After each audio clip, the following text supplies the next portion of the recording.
He looked at me the way you look at a stain on a tablecloth. Not with anger, not even with disappointment. With something worse. Inconvenience. I was standing in the hallway of the Fairfax County Courthouse in my dress blues, my ribbons straight, my cover tucked under my left arm exactly the way they taught us at Officer Candidate School.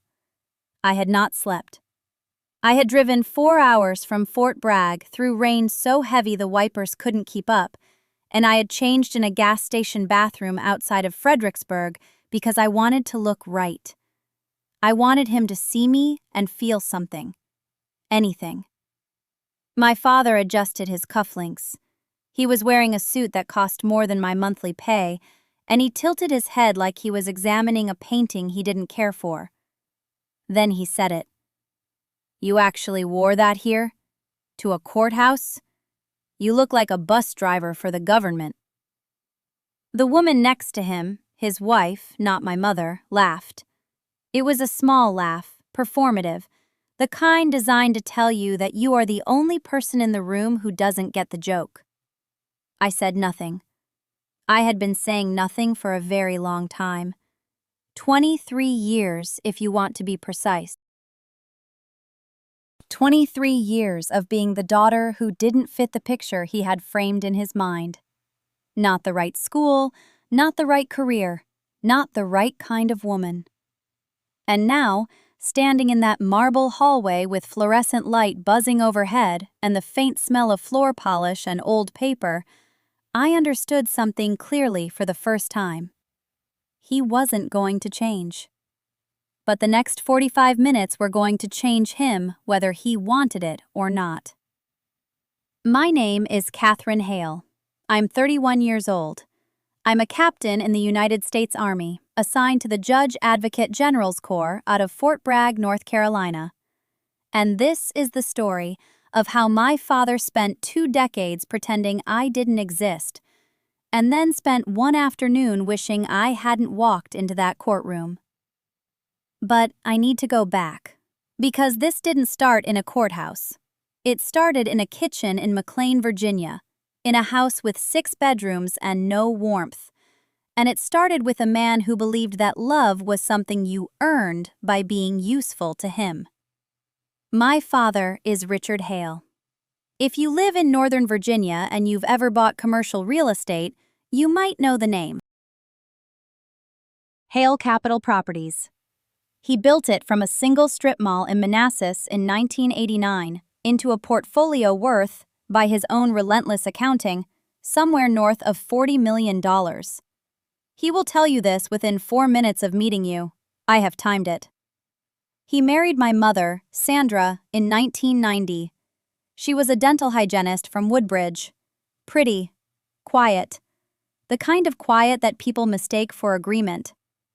They had me in 1993, and by 1996, he had already started seeing Diane, a paralegal at his attorney's office, who laughed at everything he said and never questioned a single decision he made.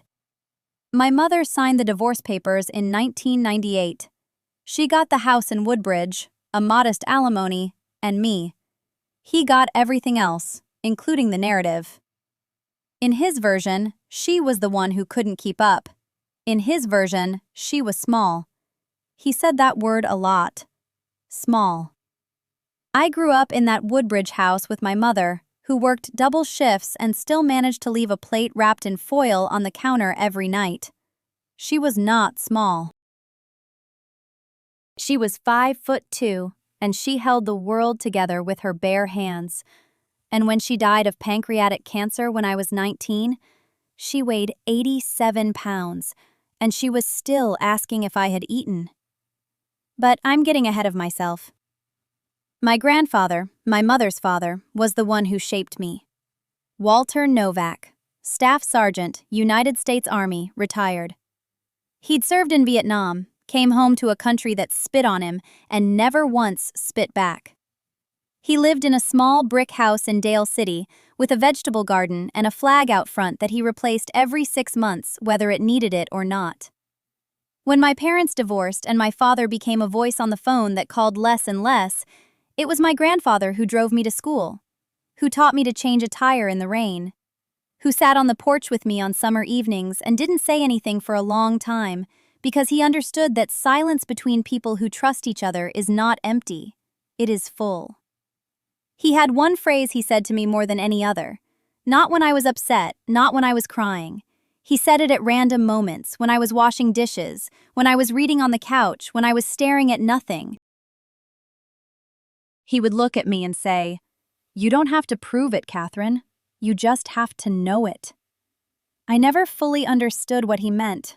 Not then. I was a kid. I thought he was talking about math. He came to my commissioning ceremony at Fort Benning. 81 years old, bad knees, a back that hadn't been right since 1968. He stood in the Georgia heat for 2 hours and he did not sit down. When they pinned the gold bar on my shoulder, I looked out at the audience, and he was the only one there. My mother was already gone by then. My father had been invited. He sent a text message that said, "Congrats, busy today, call you later." He did not call later. My grandfather took me to a Waffle House after the ceremony. He ordered coffee and a waffle with too much syrup, and he looked at my uniform and his eyes got wet, which I had never seen before and would never see again. He reached across the table and squeezed my hand once, hard, and he said, "Your mother would have been in the front row." That was all. It was enough. He died 14 months later, quietly, in his sleep, in that brick house in Dale City. I was the one who found him. I was the one who folded the flag from his casket. And I was the one who sat alone in his kitchen afterward, at his table, in the silence that was no longer full, but completely, terribly empty. My father did not come to the funeral. He sent flowers, white lilies. There was no card. I kept the flag. I keep it still, in a triangular case on my desk at Fort Bragg, next to a photograph of my mother and a coffee mug that says, "World's okayest lawyer," that my paralegal gave me as a joke. Sometimes, late at night, when I'm reviewing case files and the building is quiet, I look at that flag and I hear his voice. "You don't have to prove it, Catherine. You just have to know it." I'm starting to understand what he meant, but I should tell you who I am. Not just the grief, not just the flag on the desk, the whole shape of it, so you understand what came later. My name is Catherine Ann Hale. I was born in 1987 in Woodbridge, Virginia, about 20 minutes from that brick house in Dale City where my grandfather spent the last 40 years of his life. My mother, Eleanor, was a school librarian. She smelled like book glue and lavender hand cream, and she had this way of reading aloud that made you forget you were sitting on a carpet square in a public elementary school. She could make anything sound like it mattered. A permission slip, a grocery list. She died when I was 14, ovarian cancer. And the world got quieter after that in a way I still haven't fully adjusted to. My father is Richard Hale. He sells commercial real estate in Northern Virginia, has done well at it, and has never once in his life doubted that he was the most important person in any room he entered. He remarried 18 months after my mother died. His wife, Donna, is not a bad person. I want to be clear about that. She is simply a person who learned very early that the easiest way to live with Richard Hale is to agree with him. And she has built an entire life around that skill.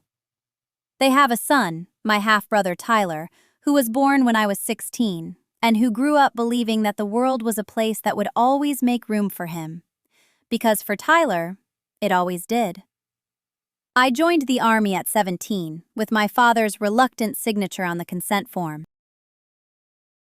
He signed it at the kitchen table of his new house in Fairfax, the one with the vaulted ceilings and the 3-car garage, and he didn't look at me when he did it.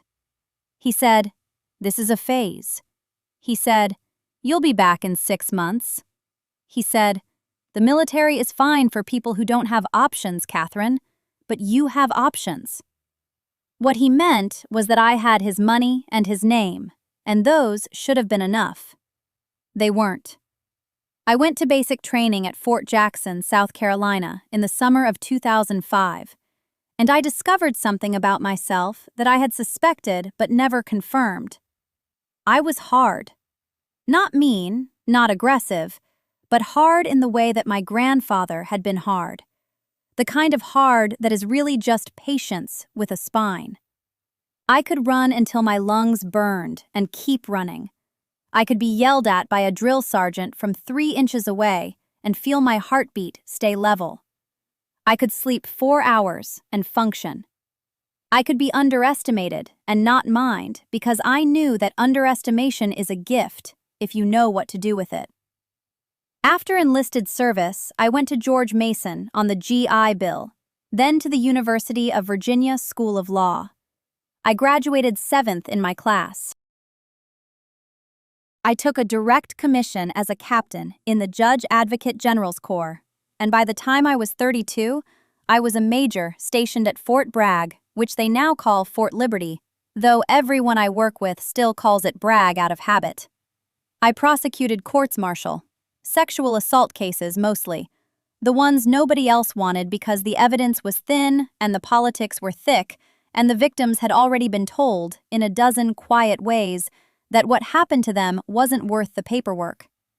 I was good at it. I don't say that to boast. I say it because it matters for what happened next, and because my father never once asked me what I did. Not once. In 20 years of service, he never asked what my cases were, what my rank meant, what the ribbons on my chest signified. He knew I was in the Army. He knew I was a lawyer. He combined these 2 facts into a single dismissal and filed it somewhere behind his concern for Tyler's lacrosse stats and Donna's kitchen renovation. I am 5'4". I weigh 130 pounds.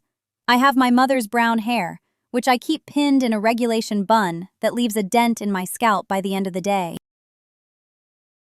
I have a torn meniscus in my left knee from a training exercise at Fort Benning in 2011 that never healed right, so I walk with a slight unevenness that most people don't notice, but that I feel with every step, especially on stairs, especially in the cold. I have a scar on my right forearm from a fall during officer candidate school, a thin white line that Donna once called unsightly at Thanksgiving dinner while passing the cranberry sauce. My grandfather called me Katie Girl. Nobody else has ever called me that. Nobody else is allowed to. He used to sit on his front porch in Dale City with a glass of sweet tea that was more sugar than tea, and he'd watch me do homework on the steps. And sometimes he'd say nothing for an hour. Just sit. And then he'd say something like, "The people who talk the most usually know the least." Or, "Don't ever let someone tell you what you're worth, Katie Girl, because they'll always lowball you." And then he'd go back to silence, and the silence was the lesson too. The last thing he ever said to me was on the phone, 3 days before he died. I was at my desk at Bragg, buried in a case involving a staff sergeant and a private first class and a barracks room and a locked door. My grandfather's voice was thin by then, like paper held up to light. He said, "You don't have to prove it, Catherine. You just have to know it." I said, "I know, Grandpa." He said, "Good." Then he asked me if I'd eaten lunch, and I lied and said yes. And he knew I was lying but let it go, because that was the kind of grace he practiced, the kind that lets people keep their dignity, even in small things. He was a retired master sergeant, 30 years in the Army, including 2 tours in Vietnam that he almost never discussed. He had a Purple Heart in a drawer in his bedroom, under his socks, and I only knew about it because I found it when I was 12 and asked him what it was. He said it was a reminder. I asked him of what. He said that I was lucky. I didn't understand then. I think I'm beginning to now. My father's contempt didn't arrive all at once. It built itself brick by brick over years, The way a wall goes up so slowly you don't realize you're boxed in until you try to move and find you can't. The first time I understood something was wrong was Thanksgiving 2011. I'd just finished advanced individual training at Fort Lee, Virginia, and I came home to Savannah wearing my dress uniform because I was proud and because I thought, foolishly, that pride might be contagious. I walked through the front door, and my mother hugged me so hard I could feel her ribs through her blouse. My sister Emily took a photograph. My father was in his chair in the living room, the leather recliner he'd claimed like territory, and he looked at me for a long moment and then turned back to the football game.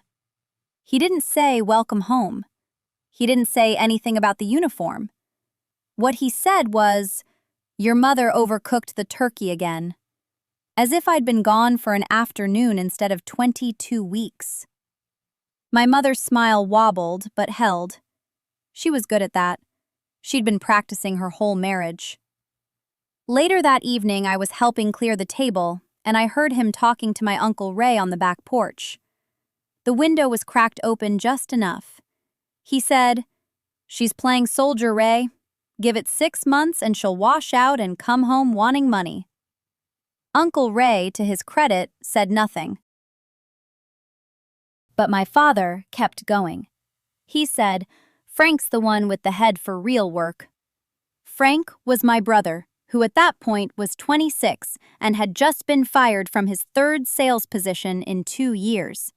But Frank was tall and broad-shouldered and had played linebacker at Benedictine Military School, which in my father's cosmology made him a man in the way that mattered.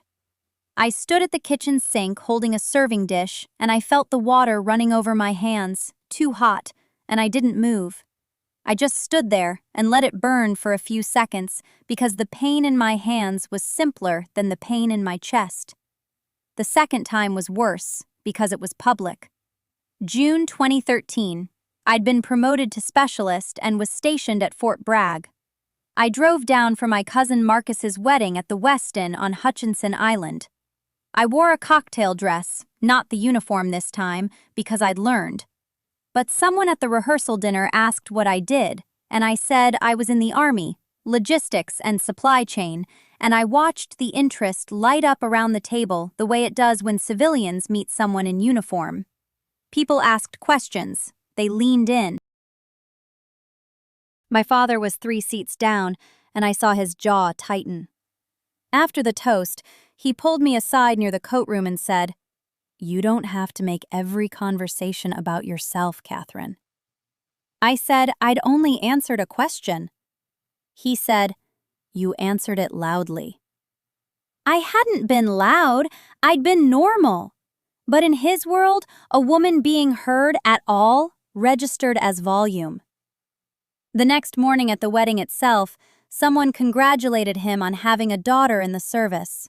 He laughed and said, "Well, someone's got to count the paper clips." People laughed because he said it lightly, the way you say something cruel when you've had practice making cruelty sound like charm. I was standing right there. I smiled because, what else do you do at a wedding? Marcus caught my eye from across the room and gave me a small nod, and I think he understood, but understanding and intervening are different verbs. The third time was the one that left a mark you could almost see. Christmas 2015. I'd made sergeant by then. I'd completed a deployment to Kuwait, 8 months of 120-degree heat managing supply lines for 3 forward operating bases. I'd received a commendation. I brought a copy of it home because my grandfather asked me to, because he wanted to see it, because he still believed that evidence of excellence could change a mind that had already decided. I gave it to him and he read it slowly, holding it close because his eyes were going. And he set it down on the kitchen table and said, "That's my girl."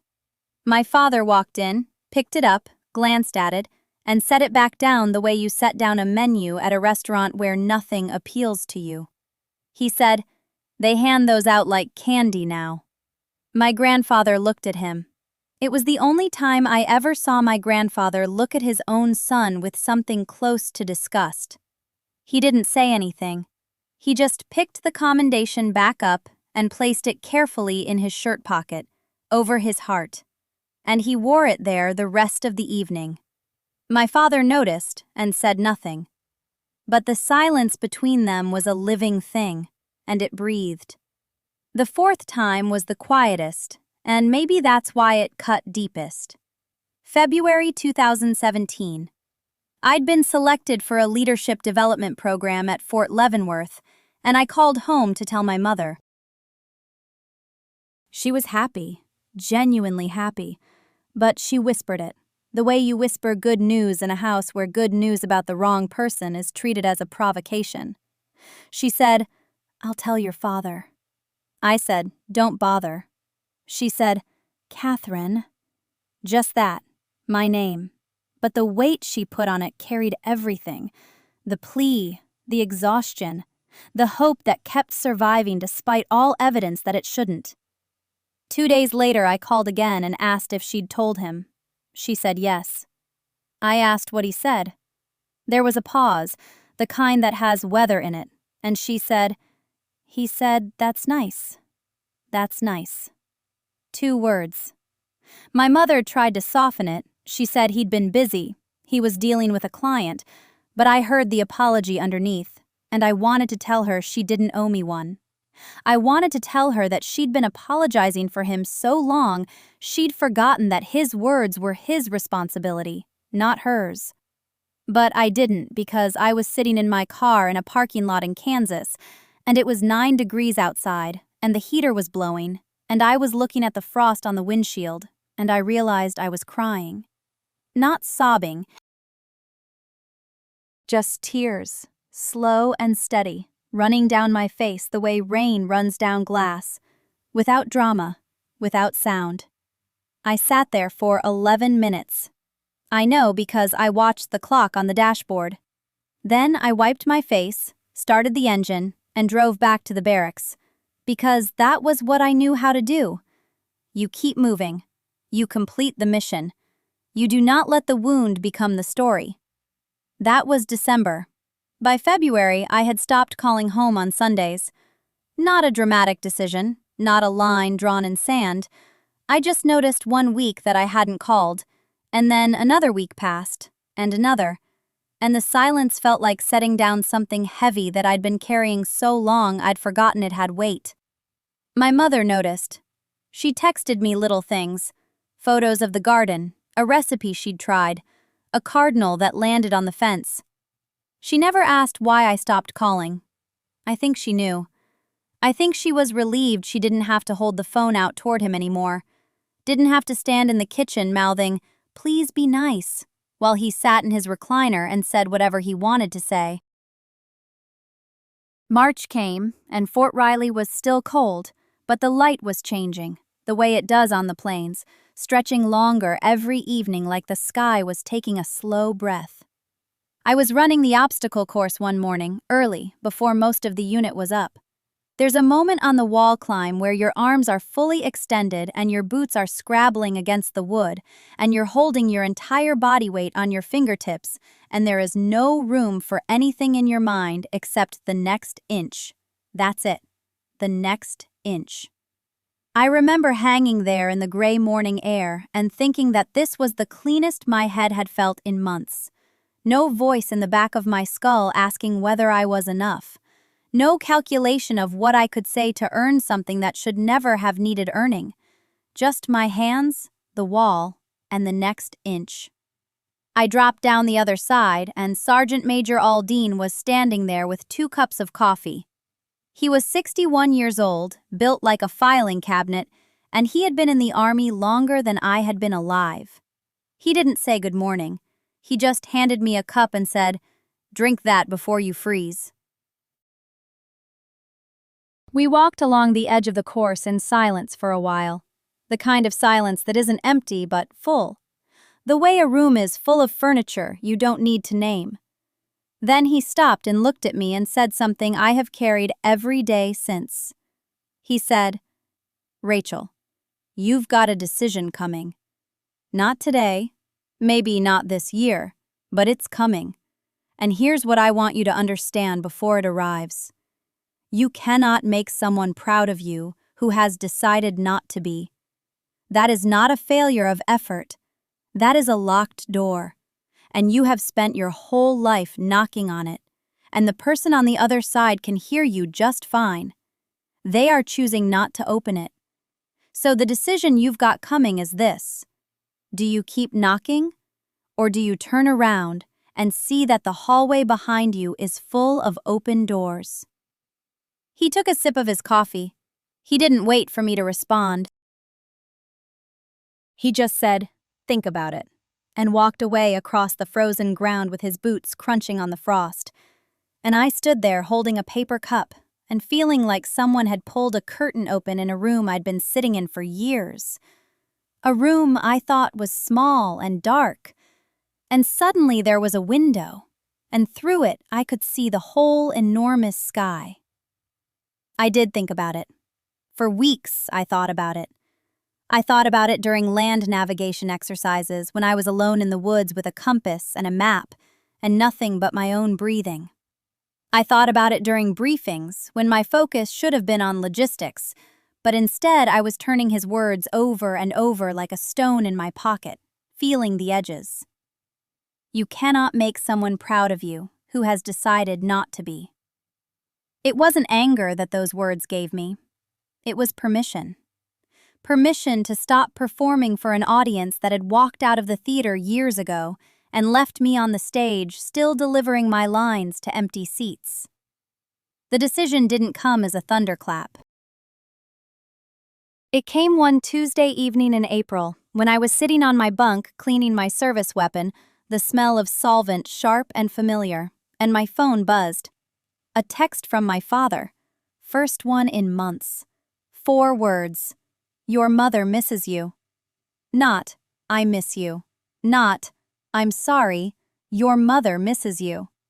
As if he were merely a messenger. As if he had no role in the distance. As if the silence between us were a weather event that had happened to both of us equally, rather than a drought he had created and I had finally stopped trying to irrigate with my own tears. I set the phone down on the mattress. I finished cleaning the weapon. I reassembled it with the precision that had been trained into my hands until it was automatic, each piece clicking into place with the certainty of something designed to fit. And when I was done, I picked up the phone and typed back, "I know she does. Tell her I love her." And I set the phone down again, and that was it. No confrontation, no manifesto, just the quiet click of a decision locking into place like the last piece of a weapon you have finally, fully assembled. I was done knocking. I was turning around, and I was ready to see what was behind me.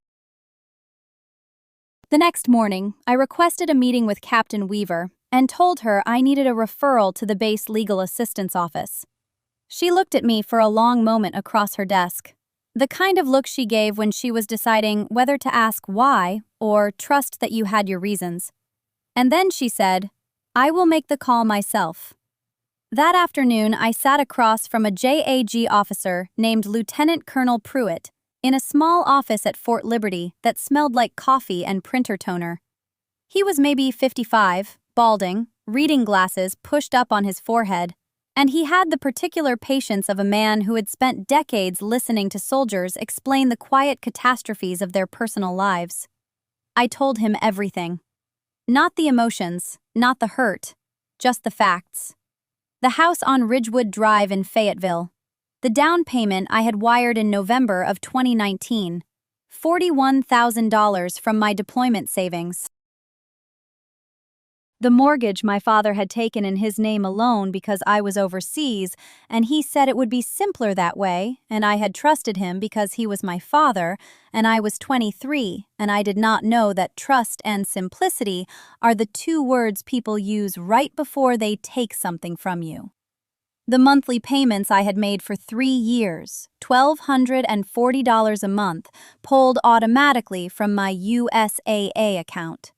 The property tax payments, the new roof after the storm in 2021 that I had paid for with a cashier's check for $9,200. All of it in my name on the bank statements. None of it in my name on the deed. Lieutenant Colonel Pruitt took off his glasses and set them on the desk and said, "Sergeant Harlan, are you telling me your name appears nowhere on the title to this property?" I said, "That is correct, sir." He said, "And your father is currently living in this house?" I said, "My father and his wife Linda, yes, sir." He said, "Do you have documentation of these payments?" I opened the manila folder I had brought and set it in front of him. 3 years of bank statements, the canceled cashier's check, the wire transfer confirmation from 2019, screenshots of every text message in which my father acknowledged receiving money, thanked me for it, or discussed the house using words like ours and your investment. Lieutenant Colonel Pruitt leafed through the folder slowly. He did not say anything for about 2 minutes. Then he closed it and looked at me and said, "You have a strong case for what is called a resulting trust, or, alternatively, unjust enrichment." He said in North Carolina, when one party provides the purchase money for property, but title is taken in another party's name, courts can impose a constructive trust on the property. He said the text messages alone are significant. I said, "What does that mean in practical terms?" He said it means a judge can order the property transferred to you or order your father to reimburse you for every dollar you put in, potentially with interest. He said, "I am going to refer you to a civilian attorney who specializes in real property disputes, someone I trust, and I want you to move on this soon because statutes of limitations are not your friend." The civilian attorney was a woman named Diana Cordell, who worked out of a converted Victorian house on Hay Street in downtown Fayetteville. She had gray hair cut short and a voice like gravel, and framed photos on her wall of her shaking hands with 2 different governors. She read through my folder in 15 minutes and then looked up and said, "Honey, your father played you, but he played you stupid, because he left a paper trail a first-year law student could follow." She said, "We are going to file in Cumberland County Superior Court." She said her retainer was $5,000. I paid it that afternoon. Over the next 4 months, I did nothing visible. That was the hardest part. I went to work. I led my squad through field exercises at Fort Liberty. I qualified expert on the M4 for the 6th consecutive year. I called my mother on Sundays. I did not call my father. He called me twice during that period. The first time was in March to tell me that Linda's daughter was having a baby and that it would be nice if I sent something. I said congratulations and did not send anything. The second time was in April to ask if I could cover the property tax bill because things were tight. I almost laughed. I said I would think about it. I did not think about it. What I did instead was sit with Diana Cordell every other Thursday evening and build a case so clean and so documented that she said once, almost admiringly, "You kept receipts like you knew this day was coming." I told her I did not know it was coming. I told her I kept receipts because the Army taught me that anything not documented does not exist, and I had simply applied that principle to my own life, without understanding that one day it would become a weapon. Diana filed the complaint in May. My father was served at the house on Ridgewood Drive on a Tuesday afternoon by a Cumberland County process server. He called me 11 minutes later. I know because I looked at the timestamp afterward. I did not answer. He called again. I did not answer. He sent a text that said, "What the hell is this, Elena? Call me right now." I did not call. He sent another that said, "You are suing your own father. Are you out of your mind?" I read it and set the phone face down on my desk and went back to the training schedule I was building for June. Diana had told me not to communicate with him directly once the complaint was filed, and I followed that instruction with the same discipline I followed every other lawful order I had ever received. It was not difficult. Silence, by then, was not something I had to practice. It was something I had become.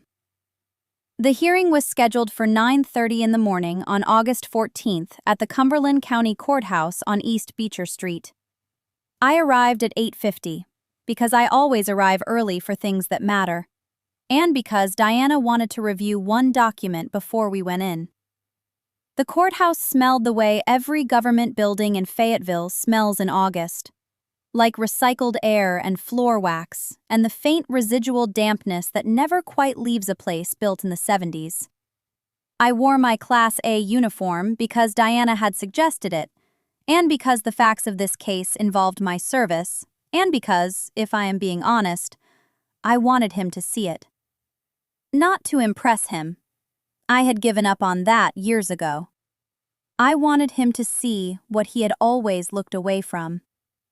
We sat in a conference room on the second floor. Diana opened her briefcase and pulled out the exhibit binder and a single sheet of paper that listed the wire transfers, the payment records from the facility in Sandhills, and the notarized letter from Grandpa Ray's former estate attorney confirming the original terms of the trust. She asked me if I was ready. I said, "Yes, ma'am." She smiled at that. She always smiled when I said ma'am, because she was 39 and I was 32, and she said it made her feel like a colonel. My father arrived at 9:26. I heard him before I saw him. His voice carries the way it always has, that broad, assured tone he uses when he wants everyone in a room to understand that he has arrived and that whatever was happening before him was preliminary. He was wearing a navy suit that looked new. His attorney was a man named Garrett Falk from a firm in Raleigh, someone my father had found through a business contact, someone expensive. Garrett Falk walked in first and nodded at Diana the way attorneys nod at each other when they have already spoken on the phone and have nothing personal at stake. My father walked in behind him and looked at me, and I watched his eyes move from my face down to the uniform and stay there for about 2 seconds. He did not sneer this time. He did not say anything at all. He sat down across from me and put his hands flat on the table, and I noticed for the first time that his wedding ring was gone. I did not know what that meant, and I did not ask. Judge Patricia Odom entered at 9:33. She was a woman in her early 60s with short gray hair and reading glasses on a chain around her neck, and a manner that made it clear she had presided over enough family disputes in this county to be neither surprised nor entertained by ours. She read the case number aloud. She asked both attorneys to confirm their appearances. She looked at me and then at my father and said she understood this matter involved a dispute over the management and alleged misappropriation of funds from a trust established by Raymond Allen Vasquez for the benefit of his granddaughter. She asked if that was correct. Diana said, "Yes, Your Honor." Garrett Falk said his client disputed the characterization, but acknowledged the existence of the trust. Judge Odom opened the file in front of her. I could see the tabs Diana had organized: medical receipts, bank statements, the letter from Ray's attorney, the documentation of the home equity line my father had opened using the Bragg Boulevard property as collateral, a property that had been purchased entirely with trust funds designated for my housing. The record of the $31,000 he had withdrawn over a 14-month period and deposited into an account held jointly by him and Marlene. My father's attorney began to speak. He said his client had acted as trustee in good faith and that certain expenditures had been made for the general welfare of the family, which included the beneficiary, and that there had been an informal understanding between the parties. Judge Odom let him finish. Then she asked Diana to present the documentation. Diana stood and walked through it. She did not raise her voice. She did not dramatize. She laid out the numbers the way I had seen officers lay out operational briefings at Bragg, one fact after another in sequence, each one supported by paper. The trust had held $147,000 at the time of Ray's death. My father had been named trustee. Within 3 years, he had moved $62,000 into accounts that did not bear my name. He had used trust funds to make a down payment on a property titled in his name alone. He had taken out a loan against that property without notifying me or the court. He had paid for renovations on the Alderwood Drive house using money that belonged to me. When Diana placed the bank statements on the table in a single row, I saw my father shift in his seat, and I saw Garrett Falk lean over and whisper something to him, and I saw my father shake his head once, sharply, the way he always shook his head when reality pressed against the story he preferred. Judge Odom was quiet for a long time. She read through the documents. She removed her glasses and cleaned them and put them back on and read again. Then she looked at my father and asked him directly whether he had informed the beneficiary of any of these transactions. He said he had handled things the way he thought best. She asked him again. He said no. She asked him whether he had obtained court approval for any distribution of trust assets outside the stated purpose. Garrett Falk began to answer, and Judge Odom said, "I asked your client, counselor." My father said, "No, ma'am." The courtroom was very quiet. I could hear the air conditioning cycling through the vent above us. I could hear someone's phone buzzing in a bag near the door. Judge Odom closed the file and looked at both of us, and then she stood. The bailiff said, "All rise," and we stood, and my father stood, and for a moment we were all standing in that small room together, equal in posture if nothing else. Judge Odom said she was prepared to issue a preliminary ruling. She said the evidence presented a clear pattern of breach of fiduciary duty. She said she was ordering a full accounting of all trust assets and an immediate freeze on any further disbursements from accounts connected to the trust. She said she was also referring the matter to the district attorney's office for review of potential criminal liability. My father's face did not move. That is what I remember most. Not anger, not shame, just a kind of stillness I had never seen on him before, as though the machinery behind his expressions had finally encountered something it could not process. He looked at me across the table, and I think he expected me to look away the way I had always looked away. I did not look away. I held his gaze, and I kept my hands still at my sides, and I said nothing, because nothing needed to be said. The documents said it. The judge said it. Grandpa Ray, in his careful, quiet way, had said it years ago, when he set the money aside and trusted that someone would protect it. We filed out of the courtroom in silence.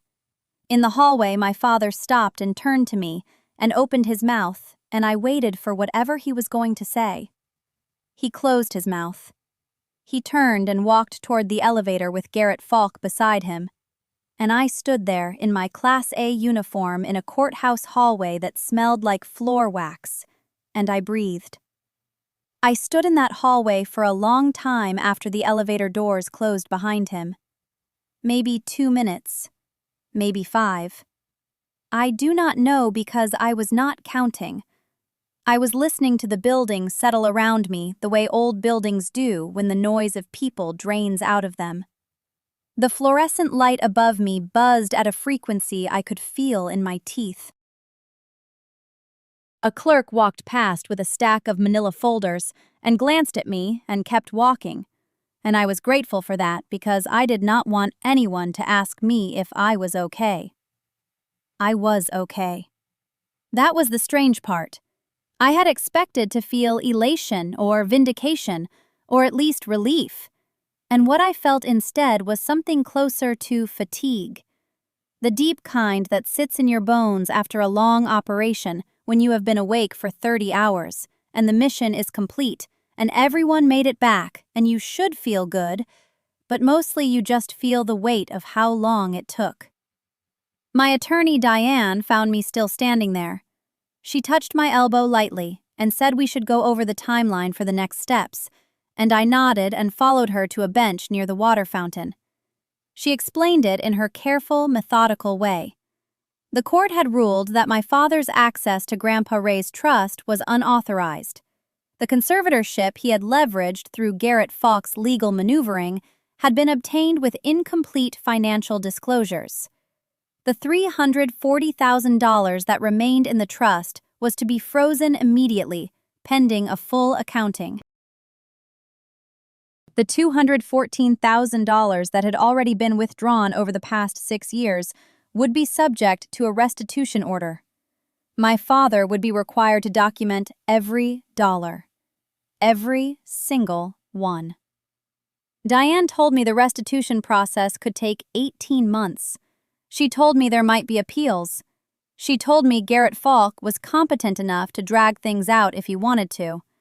But she also told me that Judge Alderman did not leave much room in her ruling for ambiguity, and that in her 20 years of practice, she had rarely seen a judge rise from the bench to address a petitioner the way Alderman had addressed me. She said that mattered. Not legally, but practically. It signaled to the opposing counsel that the court had made up its mind and that further obstruction would not be received kindly. I thanked her. She shook my hand and told me she would call me Monday, and then she walked away, and I was alone again. The drive back to my apartment took 40 minutes. I took Route 29 instead of the highway because I did not want to drive fast. The trees along that road were bare, and the sky was the color of old dishwater, and I drove with the radio off and the windows cracked just enough to feel the cold. My phone buzzed twice in my coat pocket. I did not look at it. When I got home, I changed out of my Class A uniform and hung it in the closet the way I always do. Jacket on the wooden hanger, skirt on the clip hanger, ribbons facing out.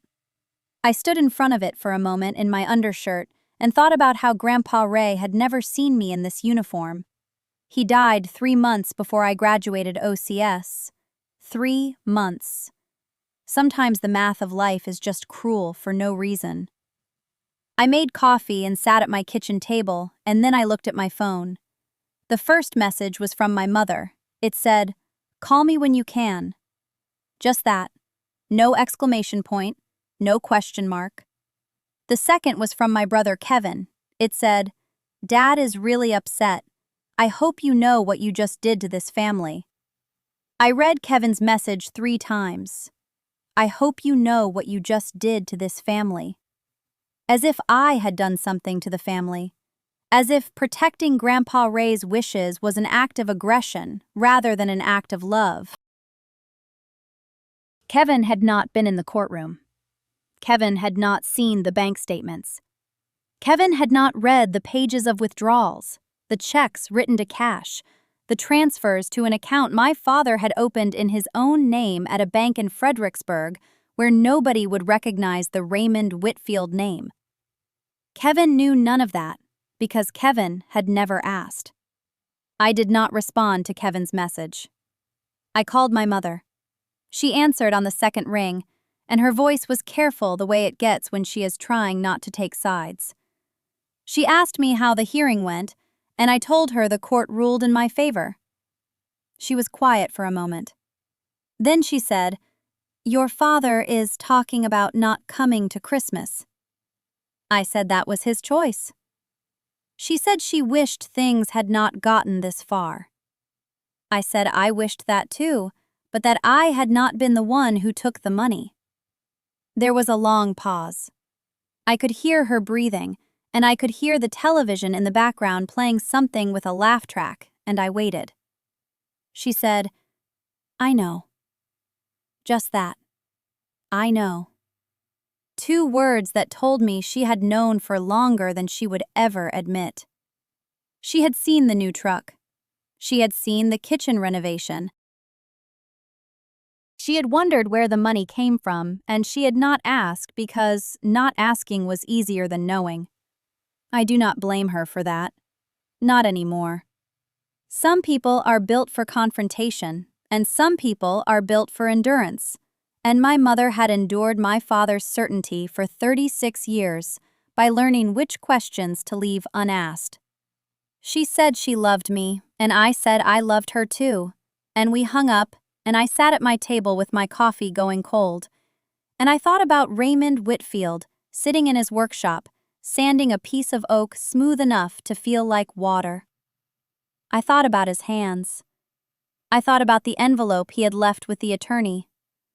I thought about how he had written my name on it in his careful block letters, the same handwriting he used on everything, all capitals, neat and square, like a man who believed that if you were going to write something down, it ought to be legible.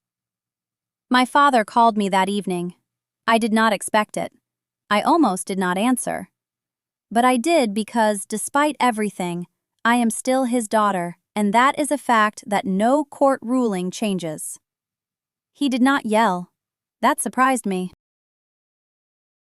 His voice was flat and tired, and he said, "I want you to know that everything I did with that money, I did because I thought it was the right thing." He said Dad would have wanted me to use it for the family. He said I was the one who took care of him at the end. He said you were off playing soldier. I let him finish. Then I said, "Dad, Grandpa left instructions. He wrote them down. He named me specifically. You knew that." He hung up. He hung up, and I stood there in my kitchen holding the phone against my ear, listening to the silence where his voice had been. The line was dead, but I did not move. I counted to 10 the way Grandpa taught me when I was small, the way he said a person should count before speaking, and before not speaking, too, because sometimes the silence after a conversation tells you more than the conversation itself. I set the phone down on the counter next to the coffee mug I had been drinking from that morning. The coffee was cold. The kitchen smelled like dish soap and the lavender plant on the windowsill that my neighbor, Mrs. Callahan, had given me when I moved in. She said lavender keeps you steady. I think she was right about that. I sat down at the table and I thought about what my father said. Plain soldier. He had used that phrase before at the ceremony and again in Judge Harmon's courtroom, and now on the phone like it was the only way he could describe the thing I had given 12 years of my life to. Playing. As if the sand in my boots and Kandahar was pretend. As if Corporal Medina's blood on my hands when the convoy hit the IED outside Bagram was a game. As if the nightmares that still woke me at 3 in the morning some nights were theater. But here is what I understood standing in that kitchen at 34 years old in a way I had not understood before. My father was not trying to diminish what I had done. He was trying to diminish what he had not done. He never served. His own father served in Korea and earned a Bronze Star and came home and built a life with his hands. And my father grew up in the shadow of that and never found his own version of it. When he looked at me in my dress blues, he did not see his daughter succeeding. He saw his father's approval going to someone else again.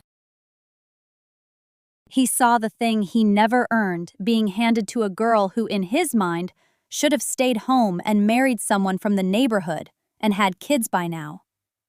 That does not excuse it. I want to be clear about that. Understanding a person's wound does not mean accepting the knife they stick in you because of it. But it does mean you can stop wondering why. Grandpa once told me something when I was 17, the summer before I enlisted. We were sitting on the porch of his house on Maple Street in the late August heat, and the crickets were so loud you had to raise your voice slightly. He had a glass of iced tea in his hand, and he looked out at the street and he said, "Sarah, the people who love you the worst are usually the ones fighting the hardest war inside themselves. Do not let their war become yours." I did not understand it then. I thought it was one of those things old people say that sounds wise, but means nothing practical. I was 17, and I was about to ship off to basic training at Fort Jackson, and I thought I already understood everything important about the world. I was wrong about that, obviously. But now, 17 years later, standing in a kitchen in Columbus with cold coffee and a phone that had gone silent, I heard his words differently. My father's war was never with me. It was with his own reflection. I just happened to stand in the mirror's frame. That did not make it hurt less. I want to be honest about that too. The money, the manipulation, the years of being told I was less than, the sneering at my uniform in front of people I respected, the casual cruelty of a man who could not celebrate his own daughter because celebrating her meant admitting something about himself he could not face. All of that still sat in my chest like a stone. But I did not have to carry it forward. I thought about calling Aunt June. She had been at the hearing, and she had hugged me afterward and whispered, "I always knew, sweet girl." She smelled like the same perfume she had worn at Grandpa's funeral, something floral and old-fashioned. She was 71 years old, and she had watched her brother steal from his father's estate, and she had said nothing for 2 years because she did not want to break the family apart any further than it already was. I understood that instinct. I did not agree with it, but I understood it. I did not call Aunt June that night. Instead, I did something I had not done in months. I opened the bottom drawer of my dresser, and I took out the folded flag from Grandpa's funeral. The one they handed me because he had requested it. Not my father. Me. I unfolded it carefully on my bed, and I looked at the stars and the stripes, and I ran my thumb along the crease lines. And I thought about a man who had survived a frozen hillside in Korea at 19 years old, and come home and never once talked about it as playing anything. He would have told me I did the right thing. He would have said it in 3 words or fewer because that was his way. Probably would have just nodded once and squeezed my shoulder and gone back to reading his newspaper. Maybe that is the thing I was really fighting for all along. Not the money. Not the house. Not even the recognition. Just the nod. Just someone saying, "Yes, I see you, and what you did matters, and you are not invisible." My father could not give me that. The army gave me some of it. Grandpa gave me most of it. And now I had to learn to give it to myself. That is the hardest part. Harder than basic training. Harder than deployment. Harder than sitting across from your own father in a courtroom while a judge tells him he is wrong. Learning to say to yourself, quietly, in a kitchen that smells like lavender, "You are enough. You were always enough." The people who could not see it were looking at themselves. I stood on the back porch that evening with a mug of tea going cold in my hands. The sky over Asheville was doing that thing it does in late October, where the light turns everything amber, and the mountains look like someone painted them with a brush that was running out of color. Not vivid anymore, just honest. The maples on the ridge had already dropped half their leaves, and the oaks were holding on the way oaks always do, stubborn, not ready to let go until the very last wind comes through and makes the decision for them. There was a cardinal on the fence post, bright red against all that fading gold. Grandpa used to say cardinals were visitors. He never said from where. He would just look at one and get quiet, and after a minute he would say, "Well then," and go back to whatever he was doing. I never asked him what he meant by that. I think I know now. I think he meant that some things do not need explaining. They just need noticing. I noticed. The tea was cold by then, and I did not care. I sat down on the top step, the wood rough under my palms, and I listened to the nothing.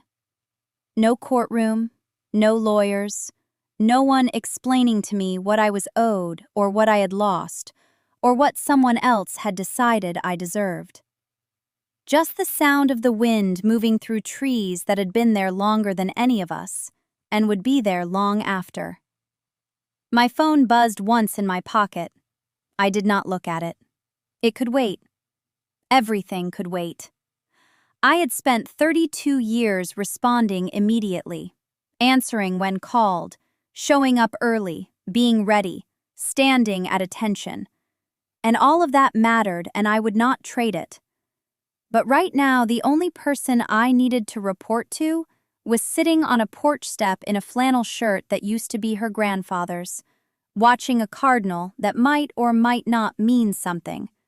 And she was not in a hurry. I thought about what the judge had said, not the legal parts, not the ruling about the property or the trust or the back payments. I thought about the moment he looked at my father and said, "Mr. Calloway, this court does not find your position persuasive." That word, persuasive. Such a polite word for what my father had been doing for decades. He had been trying to persuade everyone, including me, that I was less than, that my choices were wrong, that a woman in uniform was something to be tolerated at Thanksgiving and dismissed the rest of the year. He had been very persuasive for a very long time. And then, one morning, in a courtroom in Buncombe County, a man in a black robe looked at all the evidence and said, "No. Just no. Not persuasive." I took a breath that went all the way down. The kind that fills the spaces you forget you have. The kind that basic training teaches you to take before you squeeze a trigger. Slow and deliberate. Because what comes after depends on how steady you are right now. I was steady. The cardinal flew off the fence post and disappeared into the tree line. The light shifted. The amber turned to something deeper, almost copper, and the shadows from the mountains stretched across the yard like long fingers reaching for something they could not quite touch. I thought about Grandpa's workshop, the sawdust smell, the jar of nails with the rusted lid. His hands, always nicked, always sure. And his voice, low and unhurried, saying the thing he said to me the day I left for basic training while my father stayed in the car and did not come inside to say goodbye. Grandpa had put his hand on my shoulder and looked at me with those pale blue eyes and said, "Quiet things do not mean empty things. Remember that, and you will be fine." I remembered. I was fine. Not perfect. Not healed in some clean movie way where the music swells and you walk into the sunset and everything behind you dissolves. My father was still my father. He was still angry. He would probably be angry for a long time, maybe forever. And I had made a kind of peace with that. Not the peace where you forgive and forget, the peace where you stop waiting for someone to become the person they were never going to be. That is a quieter peace. It does not look like much from the outside, but on the inside, it is the size of a mountain. I finished the tea, even though it was cold.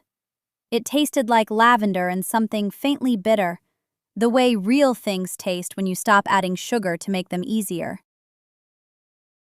If you are listening to this and you recognized something, if there is a voice in your life that keeps telling you that what you did does not count, that who you are is not quite right, that your uniform or your degree or your sacrifice was somehow not enough, I want to tell you what I learned on a porch in North Carolina with a cold cup of tea and a cardinal that did not stay.